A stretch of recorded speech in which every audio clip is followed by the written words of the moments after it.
แนวล้าวสร้างชาติแม่นองค์การจัดตั้งในระบบการเมืองของพรรคของรัฐในสมัยต่อสู่กูชาติเอิ้นว่าแนวล้าวอิสระและได้เปลี่ยนชื่อมาเป็นแนวล้าวสร้างชาติในปัจจุบันมีพละบทบาทในการเต้าโฮมความสามัคคีปองดองของประชาชนบรรดาเผ่าสันคนผู้ทรงคุณวุฒิศาสนาเพศวัยและปลุกระดมขนขวยกำลังแหงของทั่วสังคมปฏิบัติ2นาทียุทธศาสตร์คือปกปักรักษาและสร้างสาพัฒนาประเทศชาติแนวล้าวสร้างชาติได้รับการสร้างตั้งขึ้นในวันที่13สิงหาปี1950ครบรอบ75ปีเพื่อทบทวนหวนคืนเฮียนฮู้และเสริมขยายมูลเสื้อผลงานอันใหญ่หลวงของแนวล้าวสร้างชาติในปัจจุบันที่ได้ร่วมกับประชาชนลาวบรรดาเผ่าญาติมาได้ในตลอดระยะที่ผ่านมาเนื่องในโอกาสวันสร้างตั้งแนวลาวสร้างชาติครบรอบ75ปีที่สวนบรรดาเผ่าเมืองนาสายทองนครหลวงเวียงจันทน์เพื่อเต้าโฮมความสามัคคีสร้างความเป็นปึกแผ่นและเป็นเอกภาพภายในของ50ชนเผ่าอยู่สาธารณรัฐประชาธิปไตยประชาชนลาวได้มาแสดงออกในงานพบปะแสดงศิลปะและกิจกรรมร่วมกันเพื่อเป็นการฟื้นฟูส่งเสริมและอนุรักษ์รักษาวัฒนธรรมฮีตของประเพณีศิลปะวรรณคดีศิลปะการแสดงบทขับลำเครื่องดนตรีและเครื่องใช้สอยในชีวิตประจำวันของ50ชนเผ่าให้มีอยู่เคียงคู่กับชาติลาวเพื่อเป็นการเผยแพร่และนำเสนอให้พ่อแม่ประชาชนนครหลวงเวียงจันทน์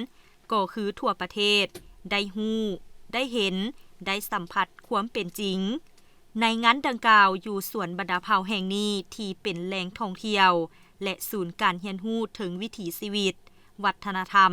ฮีตของประเพณีสุดอาภรณ์เครื่องใช้เฮือนอยู่บ่อนอาศัยและอื่นๆของ50ชนเผ่านอกจากนั้นยังเป็นบ่อนศึกษาเรียนรู้การกำเนิดเติบใหญ่และผลงานการเคลื่อนไหวหับไซชาติในการต่อสู้กูชาติและปกปักรักษาสร้างสาพัฒนาประเทศชาติหอวางแสดงมูลเสื้อบรรดาเผ่าและในงานยังได้เที่ยวชมซื้อสินค้าอยู่ในห้านวางแสดงผลิตภัณฑ์ของบรรดาเผ่าเส้นเครื่องนุ่งห่มเครื่องหัตถกรรมเครื่องไส้และอาหารของชนเผ่าต่างๆที่เป็นลักษณะเฉพาะเผ่าสมกันอย่างสุดอาภรณ์ของ50ชนเผ่าและสุดผ่าลายนาคหับฟังเสียงแคนลาวที่ได้ถูกหับฮ้องเป็นมรดกโลกมาแล้วสมการลำวงลาวมหาสามัคคีสมศิลปะของแต่ละชนเผ่าอยู่ในเฮือนหับสมหน่วยศิลปะของส่วนบรรดาเผ่าและหน่วยศิลปะของโรงเรียนประถมมัธยมจากเมืองนาไซทองเยี่ยมชมเฮือนชนเผ่าและซิมอาหารที่เป็นเอกลักษณ์ของบรรดาเผ่าคือชนเผ่าลาวชนเผ่ากึมมุชนเผ่ามงชนเผ่าลือชนเผ่าผู้ไทยชนเผ่าบลูชนเผ่ากะตูชนเผ่าอาคาชนเผ่าไต้ดำไต้แดงชนเผ่าห่อและอื่นๆที่แสดงให้เห็นวิถีชีวิตของพี่น้องชนเผ่าขบวนการแสดงสัญลักษณ์วัฒนธรรมของบรรดาเผ่าทั่วประเทศคือชนเผ่าลาวชนเผ่ากึมมุชนเผ่ามงชนเผ่าลือชนเผ่าผู้ไทยชนเผ่าบลูชนเผ่ากะตูชนเผ่าอาคาชนเผ่าไต้ดำไต้แดงชนเผ่าห่อและอื่นๆอีกหลายชนเผ่าภายในงานต่างหน้าให้บรรดาชนเผ่าได้แสดงความรู้สึกและสัมภาษณ์ต่อทีมงานรายการว่าเผ่าเมื่อยของแต่เขาเนาะเพื่อบนกำเนิดเกิดมาล่ะมาตั้งแต่เวียดเนาะมาทางเวียดมาอยู่แทงว้ามาทางผู้เตื้องผู้กี่บ้านซ่าน่ะเจ้งย่านมา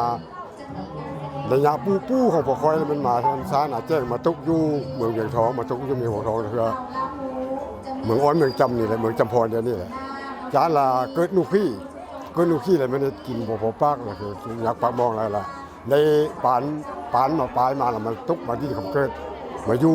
บ้านเดียวนี้เนาะปัจจุบันนี้ในการทำไร่ไถนาเป็นอาชีพหลักๆมันชาวนาเนาะให้นา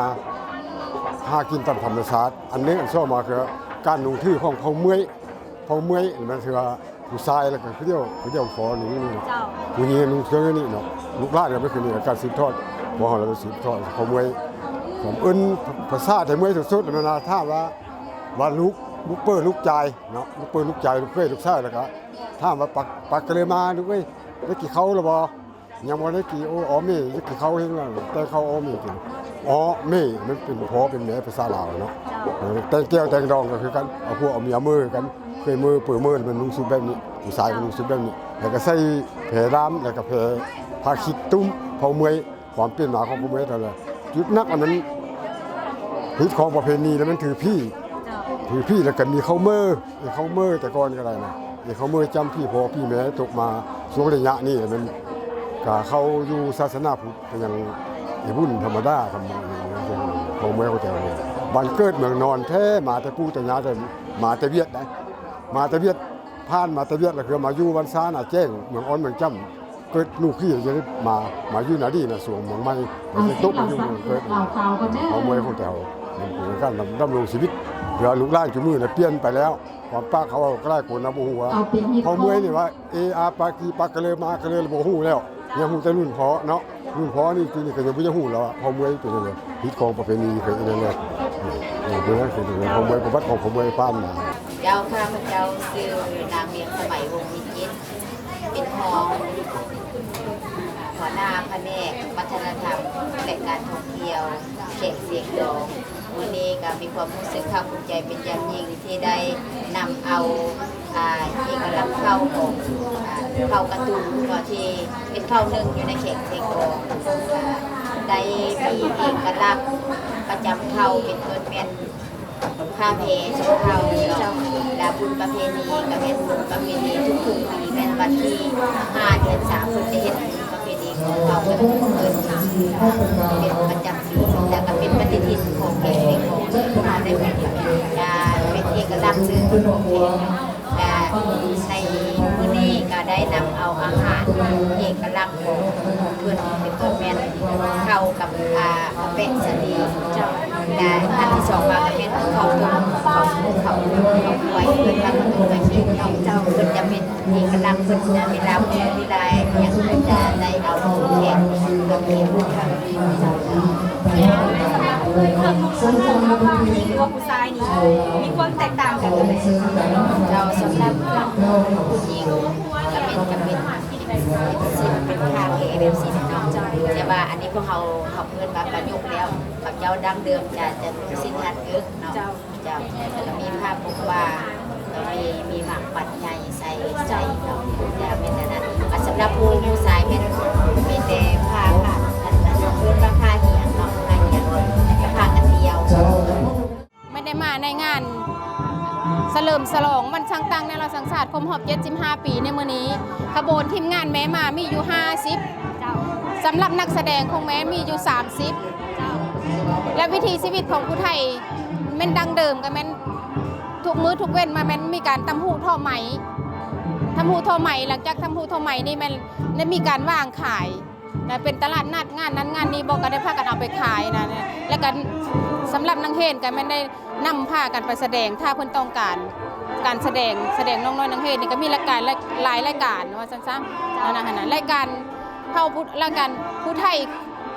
ทยดั้งเดิมนี่แม่น1แล้วแม่นผู้ไทยฮ้อนค่ำนะฮ้อนค่ำนะแม่นมีการฮ้อนข้างในมีอุปกรณ์การฮ้อนค่ำข้างในนั่นนะอันนั้นแม่นประชาชนชาวเมืองวิลาบุรีโดยเฉพาะแสเซซางีนั้นฮ้อนค่ำนะเจ้าจุดเด่นของผู้ไทยเฮาก็คือมีเซอร์รับลายเป็นแล้วก็มีซินมี่แล้วก็มีทั้งไหมมีทั้งฝ้ายนั่นน่ะโซนไหมนี่แม่นอยู่บ้านน้ำมะฮีเองเป็นผู้เลี้ยงหมอนพงหมอนเลี้ยงหมอนโซนฝ้ายนี่แม่นหลายๆบ้านที่ว่าเฮ็ดอันโซนฝ้ายบ่นั่นน่ะพากันอิ่วพากันเข็นนั่นน่ะแล้วโซนหลายก็แม่นแบบเป็นพ่อเป็นแม่บ่ใส่อันนั้นยิ่งสกันนั่นน่ะพากันเข็นนั่นเจ้าสำหรับอาหารการกินของเฮาผู้ไทยเฮานี้มีอย่างแตกต่างและใดของเจ้าอาหารการกินของพระผู้ไทยนี่แหละอันลักๆแล้วแม่นอ้อมบอนเล็กอ้อมวายเสื้อไก่และมีแกงบอนนิ่นและมีแม่ป่นปลากระเต่าโลกพักและมีซว้าไก่ สวาไก่เสื้อปลาแผ่วไก่กับไก่ลาดไก่เล้งเอาเจ้าก็ขอเชิญชวนพ่อแม่พี่น้องเนาะชาวลาวหรือว่าชาวต่างประเทศเนาะเขามาเชิญชมในงานนี้เพราะว่า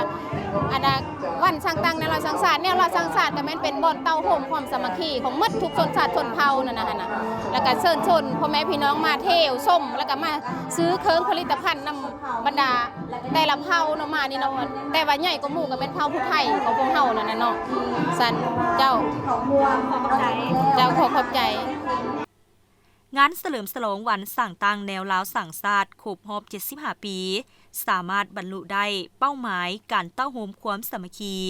สร้างความเป็นปึกแผ่นและความเป็นเอกภาพภายใน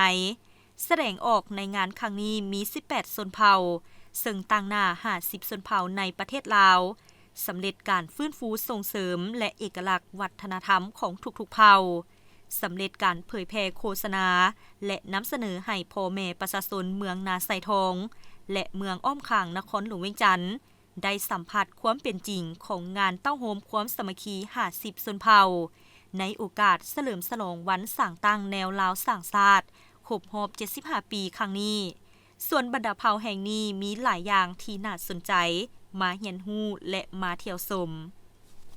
และนั่นก็แม่นภาพบรรยากาศงานสัปดาห์เฉลิมฉลองวันสั่งตั้งแนวลาวสั่งศาสตร์ครบรอบ75 ปีซึ่งภายในงานก็ได้มีกิจกรรมหลากหลายอย่างที่น่าสนใจบ่ว่าจะเป็นการแสดงศิลปะวรรณคดีการวางแสดงสินค้าโอดมต่างๆของแต่ละเผ่าที่ซื้อให้เห็นถึงวิถีชีวิตวัฒนธรรมฮิปฮอปประเพณีอันเป็นเอกลักษณ์ของแต่ละเผ่าซึ่งก็เต็มไปด้วยบรรยากาศคึกคืนม่วนซื่นทีมงานรายการโทรภาพกองทัพไทยภาพห้อยโยภาวันอินทวงศ์รายงานอยู่ที่เมืองนาไซทองนครหลวงเวียงจันทน์